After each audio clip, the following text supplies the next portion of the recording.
It's just not. It's not okay. It's not cool. It's not good. It's negative, not a positive. It's a downer, not an upper. It's a con, not a pro. It's just, we got to change this. This is the second time we're recording a pod, and sorry. Let me do that again. I'll pick it right back up. Okay. 3, 2, 1. This is the second time we're recording a pod, and it's rainy outside. And I'm clearly, I said this last time, guys. I am sick of the suffering. I have gone through so much as a person, as a leader, and I've got to face this. Are you kidding me? We're talking about a good 57 degrees and rainy outside. Like there's no end in sight. I don't know how we're going to make it through, but I want to say thank you to everybody that likes and subscribes and comments about Leadership Lean In, whether you're in the rain or you're in the sun. Today, we're going to have a great podcast guest on. You're going to see him in just a second, the great Levi Lusko. We're going to go through the power of his name in just a moment. But thank you to everybody that likes, subscribes, and comments about Leadership Lean In. We love you. We are for you. We are with you, whether you're a coach, a teacher, a pastor, an entrepreneur, whether you're in the tech space or you're in the legal space. You matter to us around here. We love you. And I mean it.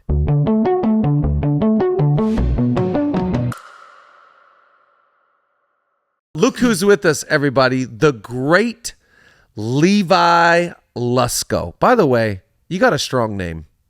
Thank you, Chad. By adoption is how I got that name. No relation, no Czechoslovakian blood in me, but that's my dad's stepdad who had adopted him's name. So thank you. I mean, I just feel like when you say it, it's got strength, it's got oomph, it's got power, it's got boom.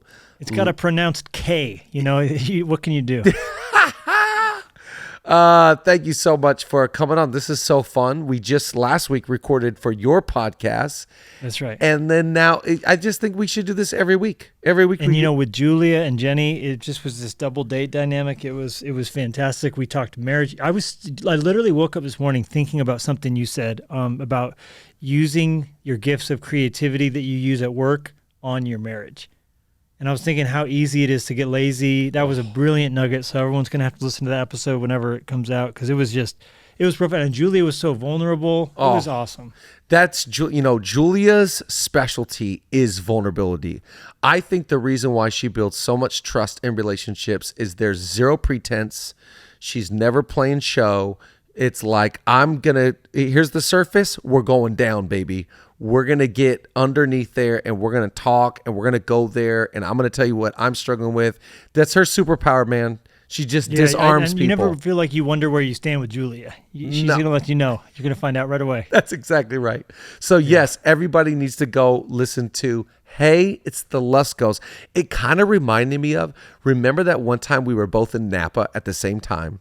On accident. Of all the things. And we were walking down the street, you were walking down the street the other direction. It was like, what are we in Mayberry? We're just going to meet up in the town square? And then you knew somebody and we got to go to that vineyard, that property, that estate. And that was crazy. And we had that private little tasting area thing. And that was incredible. That's what that podcast was. It was just us having fun. Honestly, and I didn't want it to end. So I didn't either. Stuff. Well, you need no introduction, but to all the leaners, this is the great Levi Lusko, the author, the communicator, the leader, the church builder, the tennis star. I love that you've gotten so into tennis. It actually might be one of my favorite things about you, the fact that you are obsessive. And so when you get into something, you go all the way in. Did you, by the way, sorry, you don't have to have already watched this, but the Marty Fish doc, did you get to check it out? Okay, so I'm halfway through it right now, and I've loved every second of it. I don't receive homework often on the podcast, Chad, but when I do, you literally was like, stop halfway through the recording, like, okay, here's something you need to watch, and got on dutifully, and I'm halfway through. Can't wait to finish it. It's amazing. Okay, so I didn't want to say it in your pod, but since I'm hosting this one, I'll just kind of go into a little bit more detail. So I met Marty Fish. We were playing golf. And I get paired up with Marty Fish in this one random Saturday. And afterwards, he's the club champion at this place I was playing, this very nice country club, and unbelievable golfer. And they go, you know who Marty Fish is? And like you, I was like, I don't know who Marty Fish is. So I get to know Marty, and I really like him. And then one day I'm on Netflix, and this documentary appears. So I'm like, hey, that's my friend. That's my guy. I really love Marty. So I watch it, and then I see him like, I don't know, like 2 weeks afterwards. Playing Roger Federer, yeah. I see him 2 weeks afterwards at this random place, and I was like, I just watched your story. Like, if I would have known that the first day I played with him, what he's gone through, I can't wait for you to finish. We got to talk about this. But I'm just a fan of anyone that has overcome great setback in life, like yourself. You've gone through your own set of problems, own set of setbacks that life can serve us. And the fact that you're still going and still smiling, and most people don't, probably people that are just introduced to you now might not know what you faced years ago. I just, for Marty Fish and yourself, I'm all the way in. Come on, man. Well, I think one of the things that's helped me is to have a mental model for what that looks like, what you're describing. We talked on our staff a lot about using the language of stairs. A lot of people, when they think about growth, they think about, a line chart. It's like, this is what my growth looks like, but that's not how anything grows. No, we grow in stairs. Yep. There's slumps, and sometimes we even a little bit down. But to think about a stair model, that means that if you're doing it right, you're going to bump into a wall at times.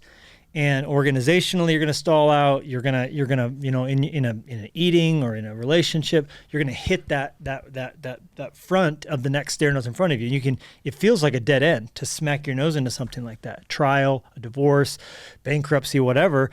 And when you smack into that wall, you just have to ask yourself, is it the end? And then the obvious answer is no. This is now my chance to take another step up and to go up to another level. Wow. And those forces of hitting that stair nose in front of you is now the chance to grow. I mean, literally, this is biblical through and through. Not everybody listening is, of course, a Christian, but in the Beatitudes, Jesus talks about the brokenhearted being blessed, those who suffer being purified, those who are mourning can be comforted. He's saying you're going to hit that stair nose, and you can either get stuck there, and some people will quit on a marriage or quit on a dream when they hit that next wall, but instead you need to let that channel you into that next level of growth. And that's, name one person in the Bible who did great things that didn't suffer greatly, and that's them using that chance to grow up that developmental staircase, right? So good. I when you say that, it makes me think of also something I think that you're uniquely gifted in, and that is having the daily habits, like preparing for the storm. I feel like someone like yourself, maybe one of your, if for Julia, her superpower is transparency, I think that maybe yours, could it be that you have daily habits, weekly habits that prepare you to break out of that? Talk to me about, that's one of the things I want to talk to you about. I think that you are so uniquely disciplined. You have such an ability to laser focus in. And when I think about you, I think about, Jenny told us about you starting the car early in the morning. It's dark out. You're getting your pre-workout drink ready. You're going, it's like dark outside and 25 degrees, and you're going to work out. Talk to me about you having that ability to discipline yourself, because I think that's what allows you to get out of that as well, is going like, what's that Ecclesiastes verse? Only a fool waits for perfect conditions. Yeah, right. Well, you're too kind, first of all, but I think some of what you're describing is neuroses, I think is the medical word for it. It's like you've just described my OCD in the most kind words I've ever heard. But I do think there is something to be said for being a creature of habit in a good way. I think we talk pejoratively a lot about getting stuck in a rut. Well, that's only true if it's the wrong rut, right? So good. Ask me how many things I'm worried about, right? How many things am I praying about? There you go. As the right reverend said, I think, as much as we can habitualize then we free up computing power in our brain for more things. So, for example, I did this sermon series where I did a preaching message for every time in the Bible the phrase was used, since the early days he did such and such. Or Yes. it was his custom since, you know. As was his custom. As was his custom since early days. So Jesus went to the synagogue on Sabbath day as had been his custom since early days. So he didn't have to ask himself on Saturday, like, well, what should I do? He made it a habit. And we know that anything we do long enough, we form grooves in our brain that it almost becomes like, okay, so none of our listeners today can probably remember much about their drive home yesterday. Your brain kicked in. There was a certain loop that I see what's happening here. Okay, now we're going to fire this up. That's why sometimes we wake up in our garages or driveways and we go, how did I get here? How did I get here? Your brain took over because it noticed you were doing something. So you have to be really careful what you do that to. Pornography or heroin, any of these things can become habit loops that are reinforced and very difficult, though not impossible, to overwrite. So in my life, I've tried to free up operating power in my brain by putting some good things into habit. I don't want to ever ask the question, like, what should I do when the day begins? It's like my routine is to go make a French press, get my Bible, get my notepad, light the fire, spend some time with Jesus before Instagram, spend some time, journaling, spend some time in quiet. I love, if it's like right now, it's still dark in the morning where I live. So like this morning, getting to look at the moon, it was an eclipse. And so watching that moon, it was good for your soul. Psalm 8 says, lift your eyes up and look at the heavens and consider what is man. So like, it's so good for you. Time with Jenny. I don't want to ask the question every week, should we go on a date? It's like, well, Thursday night's date night. And my kids never asked me, should we go to church? On vacation, we're going to find a church and go to. Wow. You're a pastor. No, because I'm a Christian. So I think that no one wants to be disciplined. No one wants to experience discipline, but no one also wants to be undisciplined financially or, in any other way. So that's kind of the thinking behind some of those neuroses, hopefully in the good direction. And were you always that way? I mean, what age do you click in? What age do you go like, is that high school? Is that college? Is that young adult? Like when do you start to go, I'm actually really applying myself? Well, the OCD side started when I was a kid. I used to lie in bed at night counting how many syllables were in sentences that I had said throughout the day. That's weird. That's Rain Man style. I would literally lie there, and if a sentence that I had said at some point in the day was odd in syllables, I would count them. Wow. I would have to rewrite the sentence so it could be even, and that's how I would fall asleep. Wow. So that's probably not normal for most people, although we all have our own tics, right? Sure. And I have this, the way I put it in my new book is that whatever makes you weird can also make you wonderful. So for me, my obsessiveness with words, if it's in the right direction, can become amazing, right? Yeah, absolutely. God can use it. But when I really began to understand the power of discipline, I think was in Bible college, when I really started to feel like this is God's call for me. Because I honestly phoned in high school. I barely graduated, but in Bible college, I really saw a purpose in it and started to really apply myself. And so talk to me about communication, because that was one thing I want to talk about today. What age, going along with discipline, so you discover, okay, this unique wiring. The phrase I like to use is my awkward is a gift. It's not a curse. It's a gift. So if you discover that around Bible college, at what age, at what point do you start to understand, I think I'm pretty good at talking, because I think you're one of the best communicators in the world. The way that you put sentences, the language that you use, the dynamics the cadence, the rhythm, the cleverness, the thoughtfulness, the cross-reference, the history, you do such a great job with research. All of that we see now. What age do you go like, I think I got a chance to, like, this is maybe my craft and I'm going to work on this and I'm going to listen to myself and get better. What age was that? And another question within that, who influenced you? Who did you watch and go, I think that's it? Well, coming from a communicator as capable as you are, that is a high praise. I first noticed in high school, if given the choice between any kind of like choose your own adventure, I would always pick speech because I knew I could wing it. So that's not like a great thing because, we'll always be tempted to coast in the area of our greatest strengths as opposed to doing what I think Andy Stanley said you should do, and that is you should maximize those and even put more time. So every listener has in your mind whatever you're good at. Your greatest temptation is going to be to coast on the gift and do a lot of things that you should be delegating that don't come naturally, as opposed to really focusing in on the few things that you can do that no one else can do. So I used to coast on that and not work on it. I think I gave a devotion to my Bible college class. You could sign up to put together a Bible college devotional. And I put my hand up, like, I'm going to try this. And I mean, Chad, I was so nervous. I stayed up all night the night before, re-recording it into a tape recorder, listening to it back, changing it. And then I literally was dry heaving. and for almost 2 years, I couldn't preach without first puking in the back room. So wow. I would just get so sick, nervous, and I would just throw up.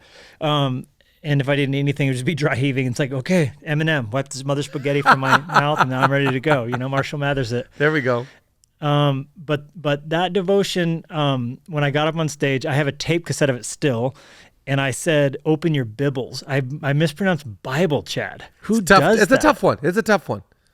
Bibbles. But it went well, and I feel like as it got going, I really felt that when you feel really warm, like you're doing what you're called to do, and you just feel warm. That's how I felt. And, I got good encouragement from people. And so I think from that moment on, I really began to seriously apply myself to this. It's like that whole Eric Liddell thing. When I run, I feel his pleasure. Chariots of fire. Like, that's why I run. I know God made me for a purpose, but he made me fast. And so that's kind of been, the progression of that. And from that moment forward, I really tried to grow in that gift, because you got to fan into flames whatever you have. You start with what God gave you, but you got to improve your gift. He wants an ROI on whatever he gave you. That's right. We don't give back the one talent. We want to give back interest, That's exactly right. So fruitfulness is his goal, and that's what I want to do. So I listen widely. I listen to everybody I can. Early on, I preached tit for tat Skip Heitzig sermons. Yeah, I was going to say Skip. Growing up. That would have been my first thought was Skip the guy? I always think when I look at you, how much of an influence was Skip, Chuck Smith, and Greg Laurie? Greg Laurie, huge, no doubt. I mean, Chuck Smith, we had to listen. He has this series called the 5,000 series. It's a teaching through every single chapter of the Bible. And as a part of going to my school, you had to listen to every single one of his sermons, the whole series.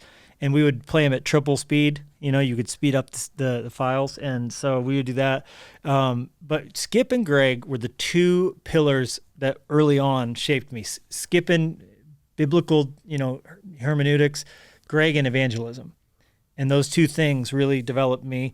And I just think Greg has this natural gift, like Billy Graham, of talking to people that in a non-assuming way, and just putting the gospel out there in a way that's easy to understand. Greg was also forged by loss. His son died, and I spoke at his son's funeral, and then Greg spoke at my daughter's funeral. So we both got to serve each other in that way. Jeez.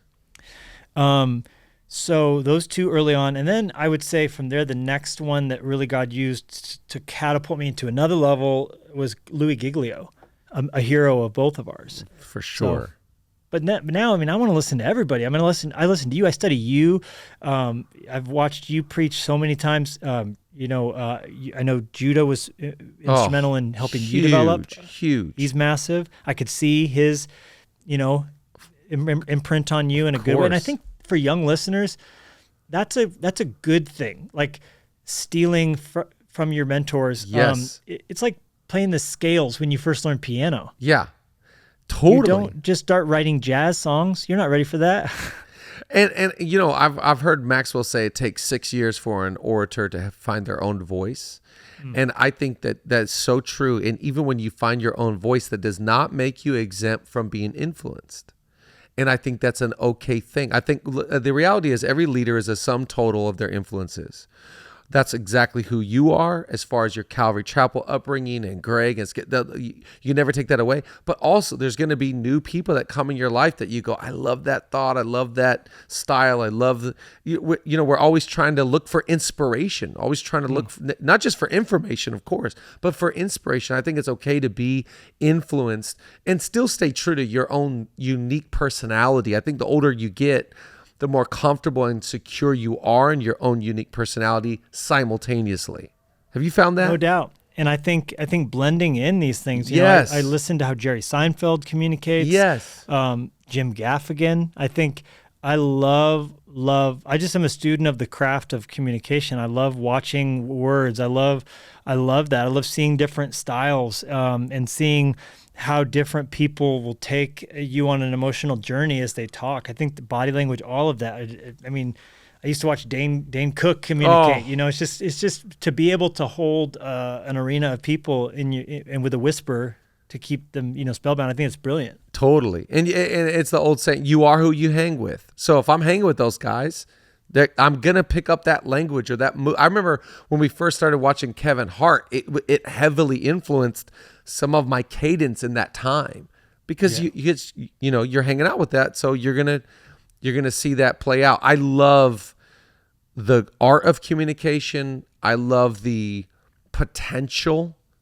We were talking earlier today with our staff that, every great movement has a melody. The melody goes before the message, but that doesn't mean I disqualify the message. I think there's something about the importance of talking and seed language and truths and always hunting down the best way to say something. The packaging. I love the way you put stuff together, and I so respect you as a leader in that space. I want to talk to you about, because I feel like you saw as a communicator an opportunity with the digital era before many people that I know. So, you have an amazing community. I've been to Fresh Life. I love your church. I think it's one of the greatest churches in the world. And you saw Fresh Life having this opportunity to have a digital impact and invested in that with cameras and invested in that with multiple locations. And I so respect the ability to forecast. You did that 10 years ago, 10 years ago. What's for you the next thing that you're forecasting? What's for you going like, I saw this opportunity. You got 10 locations now. You've got an amazing digital imprint. Your church in Kalispell is touching the globe. What's the next thing for you going, I see we have an opportunity to do this? Yeah. Well, that's such a good, that's the question, isn't it? The old Michael Scott skate to the Wayne Gretzky joke. Man, The Office. What a masterclass. Yeah, I was going to say, the fact that Michael Scott made it, how could this podcast get any better? We can't quote Wayne Gretzky. We have to quote Michael Scott quoting Wayne Gretzky. That's the rule of that quote now. But truly though, movie quotes and song references are the lingua franca of this generation. So, if you're not speaking into these things, I think okay. So, we started Fresh Life in 2007. Wow. The same year the iPhone became a thing, the same year Twitter blew up at South by Southwest, the same year Facebook opened up to anybody with an email address. So we started our church at this crossroads of the whole world about to change. We started the church with flip phones, Palm Treos, and we took out ads in the newspaper and all of those things. Right. And all of my mentors who we've mentioned, they planted their churches in the 80s, or earlier, 70s for Pastor Greg. So when I asked them, like, what do you do? It's just none of those things really, they're like, we started a tape ministry. We would duplicate our tapes. And I was like, okay, I don't think that's going to work. So I was like, well, MySpace right now, right when we started, there was no iPhone yet. So we were like, well, let's create code so people can copy and paste the invites to our church to their MySpace. So we were doing that. We've just always tried to just whatever people are doing, be speaking that language. That's what Gutenberg did with the Bible. The first book printed was the King James Bible. The first time the AM radio was ever transmitted, it was the gospel story. So there's a great, rich history. Billy Graham was a pioneer of putting his crusades on TV and criticized for it. That's the devil's medium. But he's like, no, we're going to reach the world by Wow. putting our stuff on the TV. So I think that was us. Now everyone's multi-site and podcasts are ubiquitous and live streams are, of course, in the age of COVID, what would we have done without those things? Yes. But when we started doing them in a rural area of Montana in 2008, that's when we started video streaming through Ustream, the platform. And we started, we would get complaints because there would be condom ads on our church services, but we had no control over that. So we had Costco cameras. We just would go to Costco, buy a video camera. We'd make it work with a Mac Pro. Someone donated. But we started doing that because we realized God's called us to this area, but we have a heart for the nation. So how can we do that? And within 2 years, we were only preaching to 300 or 400 people in Montana, but or maybe that was the first year, 300 people. But we were seeing people from all 50 states download the podcast because we were very early to be a Christian podcast out there. And just verse by verse through the Gospels, nothing fancy, but people were hungry for it. And I think same thing happened with multi-site when we started putting video screens up, and and even then when I was getting outside opportunity, which was partially how I supplemented to pay the bills as a itinerant side of my life. I didn't have a budget to bring in guest speakers, so I would go in and record to an empty room and then play it back on Sunday. And people were like, can this work? And it's like, well, I don't know. Someone just got saved, so you tell me. Yeah. And it did. So the big joke for us was we prepared for COVID from 2009 forward. Exactly. But ironically, to all that, we're kind of, even though, of course, we're still doing TikTok and, we're on Coast to Coast with Caleb, our 59 Seconds of Hope spots and all the things like that you do to get, the digital platforms continue to reach people. I'm kind of going a little bit backwards in my passion right now, which is just youth. The number one thing that we're focused on is youth. And I think it's a critical time for us to reach the next generation constantly, right? Where you and I are 40. If we're not reaching 12-year-olds, 13-year-olds, 14-year-olds, that's the church, right? It's the church. We're doing, we went all in on our summer camp and want kids to actually be in tents and smell smoke from the fire. Yes. And that whole thing, that's how I got saved. I'm sure that's in your story, right? Absolutely. So we scaled it like crazy. We invited churches from all across the country to come to our movement conference, and we saw 20 different states participate in person. And so this year, we're just going to continue to try and get them away from technology to come and be like on a mountain with Jesus. Wow. And see if we can reach in that way. How often do you, because I feel like, someone of your caliber, someone of your unique, genius, you have such insight, you have such experience. How heavily do you rely on people speaking into the decisions in the future of your organization? As a leader, how much do you covet and crave that feedback? Do you find the older you get, the more you're like, I'm pretty sure about it, or do you feel like, man, I'm actually opposite. I'm asking more questions. Where do you land on that? I'm very intuitive. So to a fault, I can trust my gut. And I feel like one of my gifts is discernment. And so that sense, I usually don't have a very, weak sense of what we're supposed to do. Usually It's pretty strong. Yep. But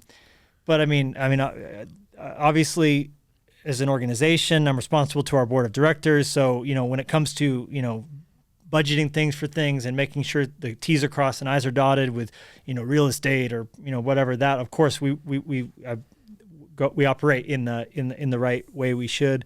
But then as far as, network of peers, that to me, I'm like, any chance I get with a leader, I'm like, I want to just get your eyeballs on stuff. Yep. I think, those who have gone before us and those who are leading alongside of us who operate in, similar spaces have so much that can offer, but not even just exactly people who are in your line of work. I think having wise counsel from someone in a different industry can really help shake it up. And not even those who you get to talk to on face-to-face. Right. Like Danny Meyer, who started Shake Shack. I think one of the best leadership books that exists is his book, Setting the Table. He talks about, why is Shake Shack? Like, theoretically, Shake Shack and McDonald's are the same thing. Yeah, but totally. Nobody in their minds puts them in the same category. Ever.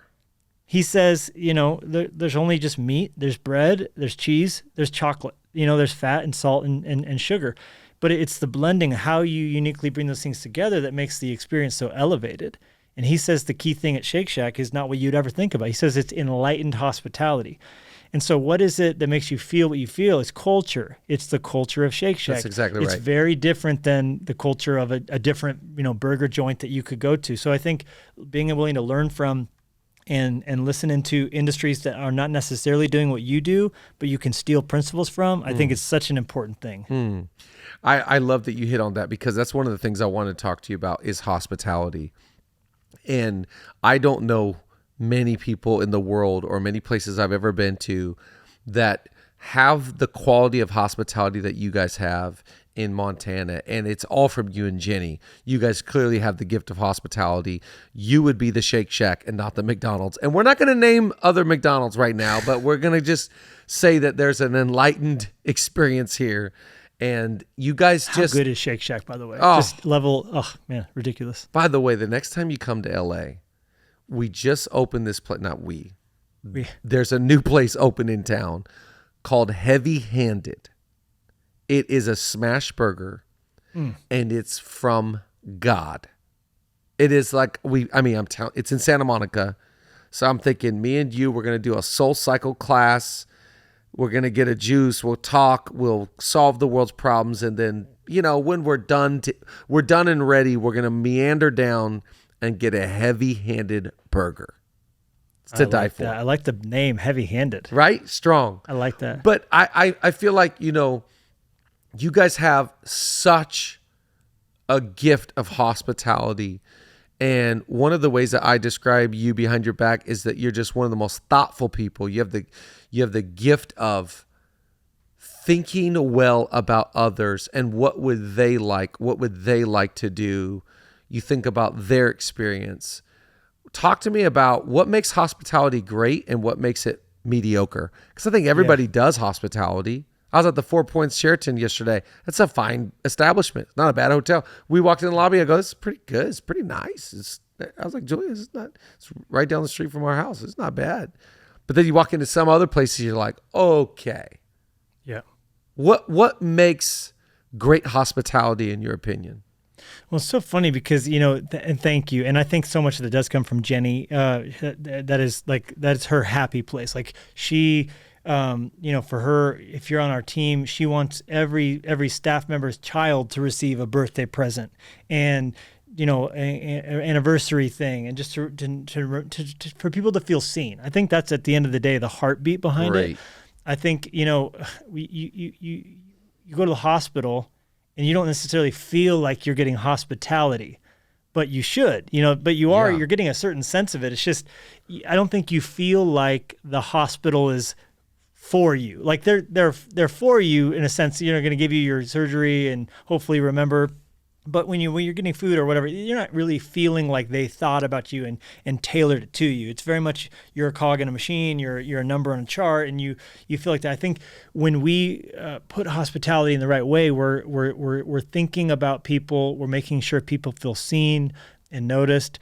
I think for me, like you, Chad, I'm an Enneagram 3, but my strong wing is 2. So I love that thought of helping. I love that thought of coming alongside. I love that God describes himself as a very present help. The Holy Spirit's a helper, a parakletos, one who comes alongside. So I think for me, whether you're a first-time guest at our church, I want to come alongside you and help you through that experience, whether that's through just being clear as to what the path would be like to get on a team or to be a part, or the fact that you're receiving a gift that welcomes you. Same thing with a visiting musician or preacher. Someone like you comes in, you're out there on the road. I know that's hard. You're about to pour in. I want to refresh you. So I'm not just going to find, some boilerplate gift that says that. I want to think of something that's just uniquely fun or will make you laugh or will be a blessing to your life in some way. And I'm like, I live for life hacks and this random little product that does this. And it gives me great joy to add value to someone's life and story. So I think that's where hopefully that comes from. And I think that we can apply that to every area of our businesses or ministries or teams by just thinking through the headspace of what people are actually coming in for. If you run a restaurant, they're not coming in for food, they're coming in for a moment. They're coming in for an experience. That's right. And even if something is wrong, you can make a moment by how you say sorry. how you own up to it. And I think that's just there's so many opportunities for that. The great story is the Ritz-Carlton story right by where you live. Is it Marina Del Rey? Yep. So that Ritz-Carlton, it's a brilliant story. There was this couple at the bar, and they were chatting with the bartender, and he said, what brings you here? And they go, oh, well, we were supposed to be in Hawaii, but her cancer came back, and so we just decided to just do a staycation. We were going to be at the Ritz in Maui, but instead we're, here, and we're just going to order some dinner and make a night of it, and then go home. And the bartender at the Ritz, every employee has a certain amount of budget to make moments for guests if they can. So apparently the bartender got their food order in, then rushed off and told the manager the story. So we got to do something for them. So the manager thought quickly and went to the Lost and found that someone had left a card for the Ritz-Carlton Maui in a room, and it somehow got kept. So he had it keyed to their room. Then they rummaged through the decorations, for Halloween, all the things. He found some palm trees. He found some, like a fish net. He found, anything they could find that was at all tropical. They went up to their room and they did a makeover to the room, making it every bit Hawaii as they possibly could. Beach sand, shovels, like their room's now Hawaii. And they did all this while the couple's having dinner. So then at the end of their meal, when the check comes, of course, they comped their whole meal, said, all of our staff's pulling for you in your cancer treatments. We're sorry until you can get to Hawaii. And they offered them in a wrapped box this little gift card for Maui Ritz. And then now they go to their room. Let me tell you something. That couple is going to be Ritz-Carlton people for life. Yes. And what did it cost that manager? Nothing. But what is that company going to gain in the long haul? That to me is hospitality. Absolutely. Absolutely. It is thoughtfulness. It is letting people feel seen.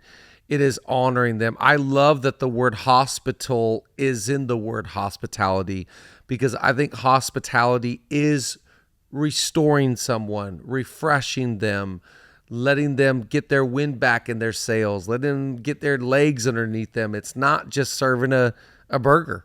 It's not serving a meal. And it's not just throwing money around. I think you can have it in your head. It's this, but it's like it's like someone who wins the lottery and then starts driving like the most expensive, ridiculous, ostentatious truck in worst clothes. It's like, that's not right. It's like, you buy secondhand clothes, but get them tailored right. You'll look better than just because you buy something that's expensive. You know what I mean? So it's that thoughtfulness and bespoking every moment and tailoring it to what's in front of you. But I also think to be good at hospitality, I think there is a level of humility and servitude that is attached to it, because at the end of the day, it's such a spirit. And like you're saying, you can have all the right moves, and it could be even opulent, but if it's not from the right spirit, I would say honor is in that. Humility, servitude. It's just coming from the place that I want to add value to you. I'm here to give something to you and not take away from you. That to me is hospitality. And it's really hard to be hospitable and have ego. Oof. Or be hospitable but expect some sort of quid pro quo. I mean, I think we've all received some generosity that very much felt like there was some strings attached to it, and it was like, oh, this is actually a bribe. It's not hospitality, and this is more for you than it is for me, and I don't want any part of that. And I don't think that's like you said, that's not the right spirit. I remember when you say that, somebody was hosting me in a major city, major ministry. It was like a big deal for me. And I was pretty like, wow. And I said to the person, the main guy in charge, wow, thank you. This is pretty special here. And he said, well, you know why? Because I need Chad Veach's best. And so I did this. Tonight I need Chad Veach's best. And I just thought, wow, it feels like you just undid everything I had experienced. Because that's not hospitality. Hospitality is, I love you. I want to put something into you. I just love you, and I appreciate you. And to me, you guys make all the right moves, but to me, above that, it's the spirit. And I think to anybody listening, hospitality is such a big deal. I don't care what industry or field you work in. We are all in the people business. We are all in the hospitality industry. So that's why I love going to a restaurant or a hotel. I'm looking to be inspired. I'm looking for some language, some move. So it could be at Shake Shack. It could be at Chick-fil-A, that I am inspired as a leader to be better at hospitality. So it doesn't have to be a 5-star. It doesn't have to be a Ritz. It could be anywhere. I could walk into a clothing restaurant on Fairfax. A clothing shop on Fairfax and be inspired. So it's such to me, a character issue. It's not. And then it's not, what you're saying is service. It's service. And like you can't spell hospitality without hospital, you can't spell service without serve. Yeah, exactly. So if customer service for a company is just the lady who answers the complaints on the phone or whoever gets the emails with the orders, that's not, you want every single person who works in the entire company or team to have the sense that we're here to serve. We're here to serve. Coming in. We're here to add value. And the people who work here that we want to serve, and that's true greatness. And I remember we were on a tour once, and we were getting picked up by some of the runners that had volunteered from that city's churches to come together and take us to the hotels to shower before going back to the venue. And I got into a car with Christian Stanfield from Passion, and the girl had van. We were all going to go get showers at the hotel rooms that they had and then go back to the show. And the girl driving the car, as soon as we get going, hey, glad to have you here. We're like, oh, what do you do? I'm a worship leader in my church. Oh, that's so amazing. God bless you. What church is it? That's so great. Okay. And then she goes, okay. And then she turns the volume knob up all the way, like while we're still talking. And we could see on the little MP3 screen, it said, track 0007 bounce down.mp3, and we were like, oh shoot, this is about to happen. It of course was her. So Christian, like, we both are just trying to avoid eye contact with each other. She's playing her demo to you know what I mean, trying to get on the Passion stage basically, right? And so we're like looking away, and so finally I just couldn't take it anymore. So like, hey, who is this? And she goes, oh, actually it's this whole thing, like it's me. And then Christian goes, oh, that's so cool that you write this song. She goes, actually, and she grabs out of her purse, CD while driving, takes her eyes off of the road, and looking in Christian in the eyes is handing him this CD and I was like, oh, you didn't sign up to serve that day. You signed up to get that day. And I think motive, you can smell motive on people. Totally, you can. That's such a great story, by the way. And at the end of the day, people can tell whether you want something from them or you want something for them. And so I love that you use the word serve. It is in the word service. And I think to be a great leader, you got to start with serving. I'm here to serve. I'm here to add value. I want to ask you. And even just for those of us in the church world, if our services are actually serving people, right? That's a question to ask ourselves. Think about that. That's why, let me just, a side note on that. That's why I have a problem with anybody that brings their grievances into the pulpit, because you're just airing out your laundry and your complaints. You're not there to serve people. And I think people sniff that. And it's unfortunate. I know the difference, the times that I've gotten on the platform to try and impress people, or I've been preaching to the one angry email person, or I'm preaching to the empty seats. Yeah. And God will tell me real quick, Levi, I didn't give you a word for the empty seats. I gave you a word for the seats that are full. Right here. And those people did come to hear a word, and they don't need to come hear you have counseling. They didn't need to hear you be irritated at the whatever. Bring people a blessing. Serve the people. Give them what they want. That's exactly and right. what I want you to give them. I think that's one of the biggest prayers I pray. God, help me to be here in this moment, ego free, to bless your people. So good. Not to try and impress it or whatever, or entertain or any of that nonsense. So good. I want to ask you about failure. You've been leading for so long. You started your church in 2007. Failure so inevitable. Failure just continues to happen. We'd love for it to have it been a season of our early years, but you make failures. You make wrong judgment calls. You miscalculate. You put all your eggs in the wrong basket. You just, it's part of leading. It's like, it's so inevitable. It's going to happen. What are some things you look back on and you go, this one, I was able to draw this truth out, this principle, this changed the way I lead, whether it was something that happened from someone else's actions or your own, where you can look back and go, this is one of the biggest life lessons I have in leadership, is actually from not a success. Because I think that's, it's the whole thought. We don't learn from the mountaintop of success. We learn in the valley of despair. So what have been failures that helped shape you to become the leader that you are today? Well, without a doubt, I would say the biggest failure was waiting too long to really get serious about leadership pipeline and the development of a deeper bench of leaders. And that, as it's been said, leadership is two things. It's plumbing and poetry. Poetry to inspire, and plumbing, the network, the systems, the reality. You see it in the Bible. You see Jesus, speaking to the people in a way that moved their hearts. They've never felt like this, never spoke a man like this man. That's poetry. Leadership is poetry. Leadership is crafting language that moves the hearts of people. Leadership is here's where we're going. Leadership is never give up. Winston Churchill, this is poetry. That's leadership. If you don't want to craft speeches that can touch your, work on language, there's so much of that. And that comes very natural to some people. The other side of it is plumbing. This is the person who knows the schematics. This is the I think Chris Hodges would be just a masterful plumbing leader. This is how we're going to do it. This is a strategy. This is how we're going to develop. This is all these things. As it's been said, no organization works if the toilets don't flush.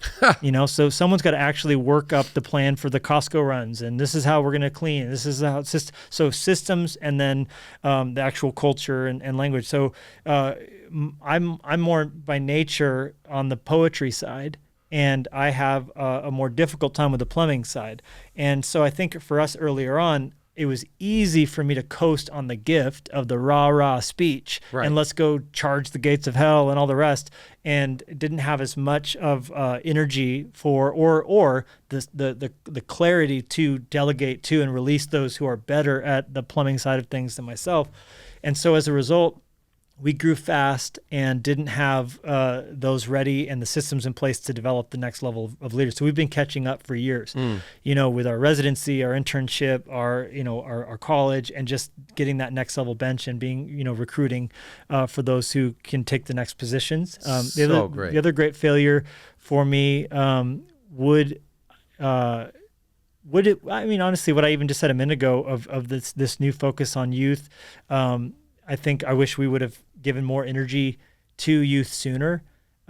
With a church plant, it's harder to do that because so much of the church feels like a youth group. Right. But I would have persisted through and pushed through that and made that more of an emphasis sooner. And then thirdly, I think pace. I have quite a large appetite and quite a large plate when it comes to complexity, and I know how to figure out the rhythms to sustain that, but not everybody does. And I think because of that, I stripped gears with people who didn't have that same appetite or pace, especially after our daughter died. When Linya went to heaven, part of my coping and my way of working through it was to bury myself in work and yes to everything. And we're going to go. And I think, not everybody can sustain that. And as a result, I think there were some people who couldn't continue at that same unrelenting. Could you recognize level. That at the time? Like when people were kind of getting off the boat, were you going like, I know it's pace? Or at the time were you going like, it's them? It's their fault. Yeah, it's hard. I think we all, first of all, we take people at their word, and people will tell you, I'm with you forever, which is almost always code for, I'll be here for about 2 years. I got 2 more years. Yeah, exactly. Or I've already accepted a job somewhere else. Right. And my resume is on monster.com right now. Thus I'm with you to the grave. But I think I naively sort of thought, and by God's grace, my first hire is still on our staff. Wow. And my second hire is still on our staff. Wow. And we have a lot of people who have tenure of a decade plus, and a lot of people who have been with us for a very long time. But that being said, I think I naively sort of thought success looks like keeping everybody forever, but that's not realistic. Someone told me one time, no one stays at your organization forever, including you. Because for whatever reason, you're eventually going to die or whatever. So the Fresh Life without Levi, this is the thing, right?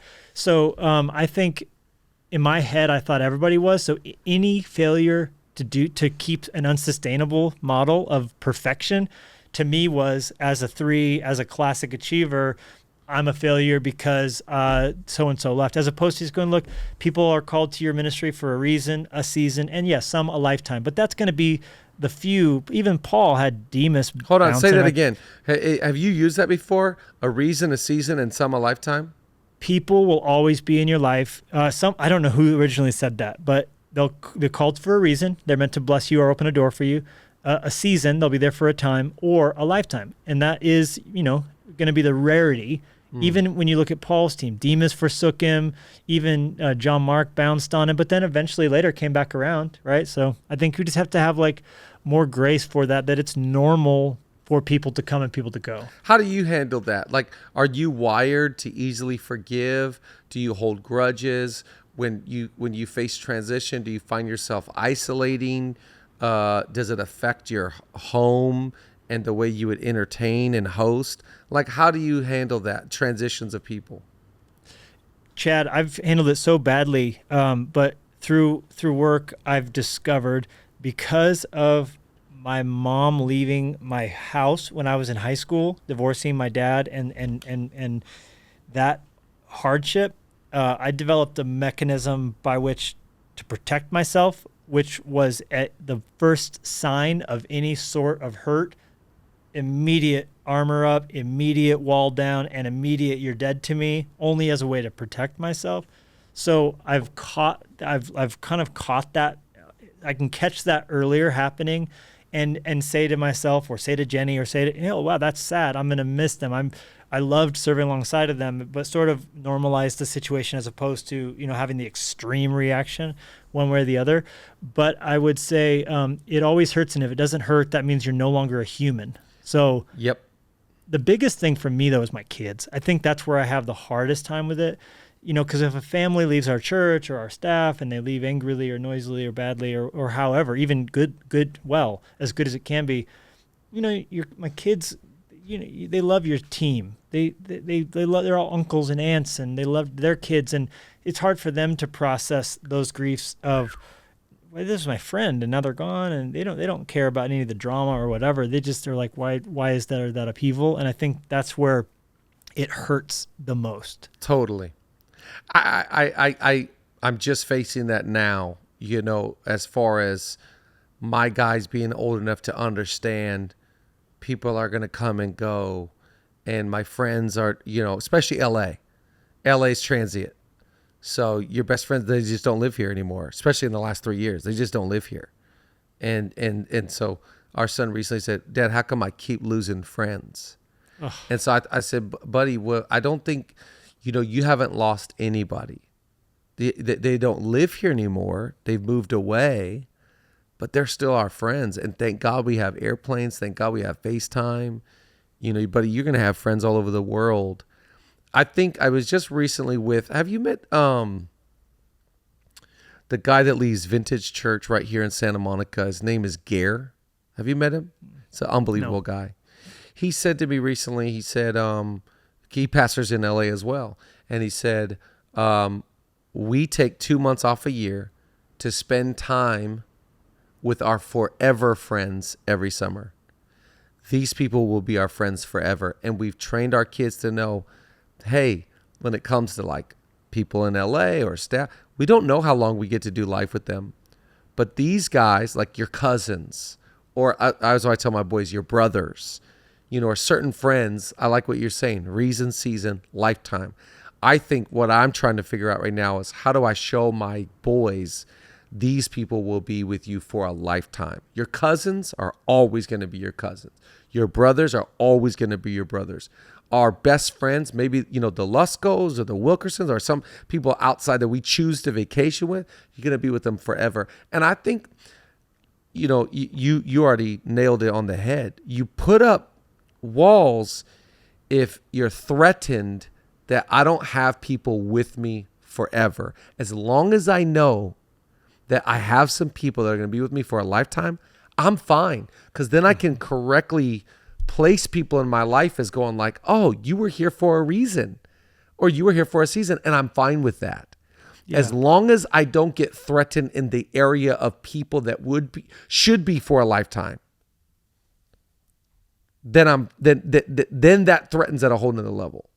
Yeah, and I think too, for me, I think it comes down to, remembering even people in your church, people on your staff, they're not your people. Yeah, they're God's right. people. They're people, and they're doing things. And if they're off, you can hopefully celebrate whatever world they go off to. And someone really said something that helped Jenny and I process it.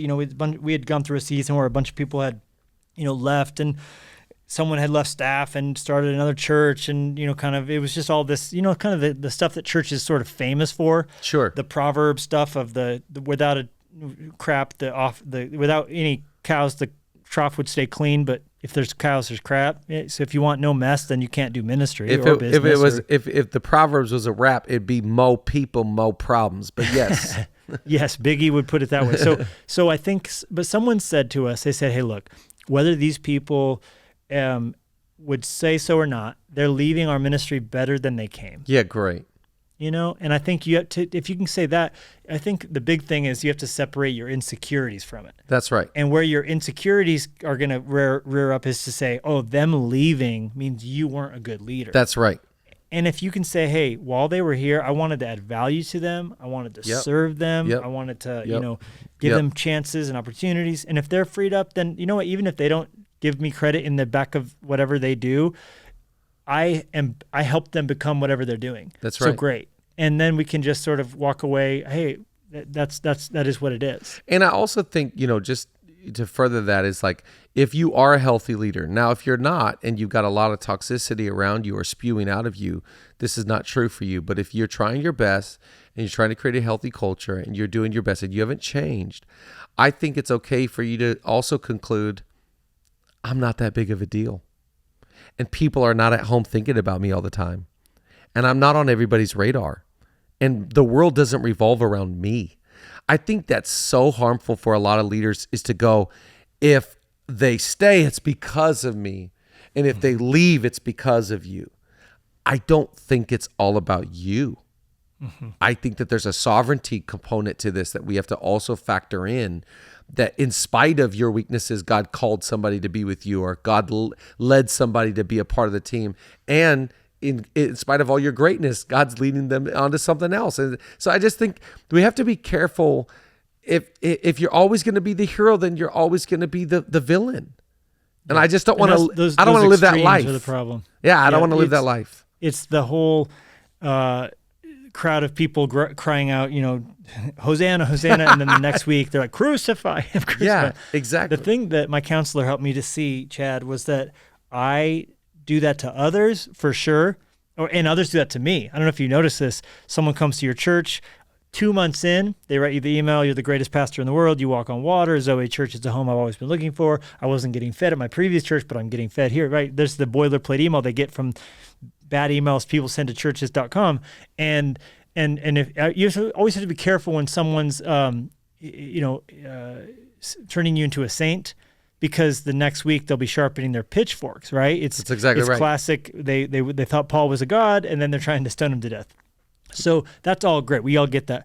But what I found in my through counseling, I discovered was I do that to myself. That either I'm the greatest thing ever, or I'm self-loathing. It's either I'm either in a wrong way thinking so much. But ego can work both ways. Pride can work both ways, in vilifying or in deifying. And so I think normalizing, not catastrophizing. Hey, it was just another day. Keep going. A lot of ministry is just plodding. It's just continuing, one foot in front of the other. Keep going. Don't overthink it. And I think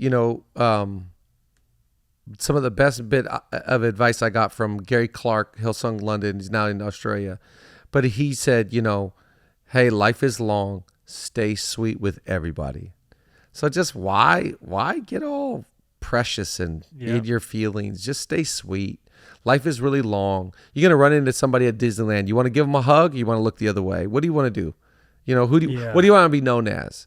Good. I don't want to be so cutthroat, so black and white. I want to end with this. What is a quote? Because I'm into these quotes, man. You have such good packaging. We'll end with this. What is a leadership quote that you say or you recently heard and you're like, I have been thinking about this one? For example, I'll give you two so as a reference. I love this whole thought don't let a leak become a flood. I've really been into this thought. Or like Skip. I read Skip 30,000. What's his book? The 30,000. The Bible. The Bible from 30,000 feet. I love. Ooh, brilliant. He said a line in that one about the Corinthians. They were just saved enough to be spiritual, but in the flesh enough to be miserable. I love that phrasing. That right there just lands. So those are two examples. What's a quote, a leadership maxim, axiom, some quote recently that you go, I've been thinking about this one? Trust is built in drops and lost in buckets. And I don't know who said that, but man, if it isn't true, it's a little tiny drip to build trust with people, your brand. The CEO of Coca-Cola once said when he was running the company, he woke up every day knowing it's a 100-year-old heritage brand, and he would ask himself, before he would allow himself to leave the office, he would say, did I do one thing to shine and polish the Coca-Cola brand today? Right? The Ritz-Carlton story, they shined that Ritz-Carlton brand. Ladies and gentlemen serving ladies and gentlemen, right? So I think trust is built in drops. It's a tiny drop to do something good for a customer or a person on your team or a person in your life, but you lose trust in buckets. That person, the person who we bump into around town and goes, hey, Pastor Chad, Pastor Levi, I love your church. Great, are you on our team? Are you involved? I sent an email, never heard anything back. That's trust lost in buckets. Now that's not always true. Sometimes they didn't send an email or they whatever. But at the same time, we want to go above and beyond to always under promise and over deliver, and not lose the trust. And our brand, of course, we're using secular jargon, but our brand is the brand, right? I mean, this is the carriers of the way. This is followers of Jesus.